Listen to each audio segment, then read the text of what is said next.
Hey guys, welcome back to San Diego Comic-Con. I'm Justin Tyler for Newsarama, here talking to Reilly Brown. Hello, sir. Hey, how you doing, man? Good con so far. Yeah. Day 2. Yeah, it's been fun. Comic-Con's always a blast, so. Yeah. So you had an announcement for Marvel. You're going to do some digital work for them. Tell us about it. That's right. I'm doing one of the AvX INFINITE comics that have been showing up on Comixology recently. And which is awesome. It's just a great segue from my creator-owned comic Power Play, which has been using that exact same technology to produce digital comics that are made for the digital format. So it's fun. We get to play around with just new storytelling techniques that aren't possible on a static piece of paper. Just the types of fades and pans and camera work, but it's not like motion comics or anything, but just making a comic made for the digital format. Now, when you started doing digital comics, did you have to really change your thinking to get it, Fate? It sounds like you're making a film. Did you have to sort of find out new ways to think about your work? Yeah, I did change my thinking a lot. The main difference is just thinking about it in terms of looking at a screen and not a page, right. And what are the benefits and limitations of that difference?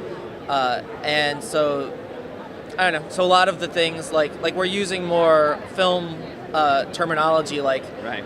Panning from one thing to another, fading from one thing to another, do crossfades and things like that. But it's still just a regular comic, and they're just regular images, panel by panel, like you're used to. It's just a new way of looking at things. Marvel's been doing a lot of digital comics, especially with this event, Avengers vs. X-Men. What character are you working with, or characters for the Infinite comic?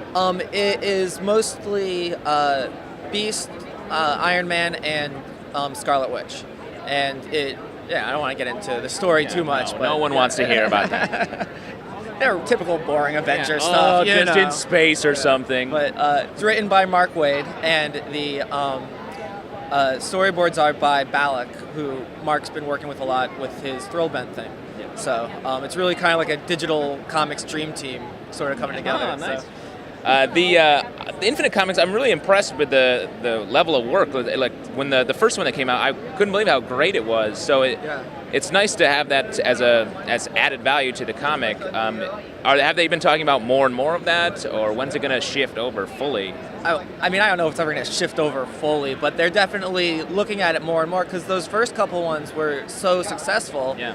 And there's a bunch of dudes Nick Lowe, Jordan White in the Marvel offices, and a bunch of other people. They really like it, and it's like you said, it's like it's a cool new way of showing a comic. So they're definitely interested in doing more of it, and so as long as it's successful, you'll see more and more popping up here and there. Let's talk about Power Play, your creator-owned book, which first got you into the digital world. Yeah. Tell us about what's going on with that. You had an announcement for that yesterday as well, I think. The second issue is finally available, and on Comixology, just like the first one. And it's just, continues the story. It's just more of the it's about stories about a bunch of guys with superpowers who, instead of trying to take over the world or fight crime or anything like that, they just start an extreme sports league. So this issue really kind of gets into the meat of the competition, as I think I have 30 different characters all competing.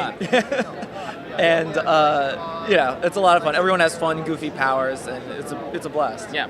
When we're creating a new book like that, where it's a big cast of characters, how do you differentiate it from any other new book? Here are more heroes. One of the big things with ours, it's me and Kurt Christensen's the writer on there. The big things, it's got the superpower aspect, but it's really kind of a comedy thing. So it's not, it's not the typical straight-laced superheroes. They're all goofy, fun characters, and it all takes place in New York, where a lot of characters are sort of caricatures of different neighborhoods or industries or just things you see around New York City.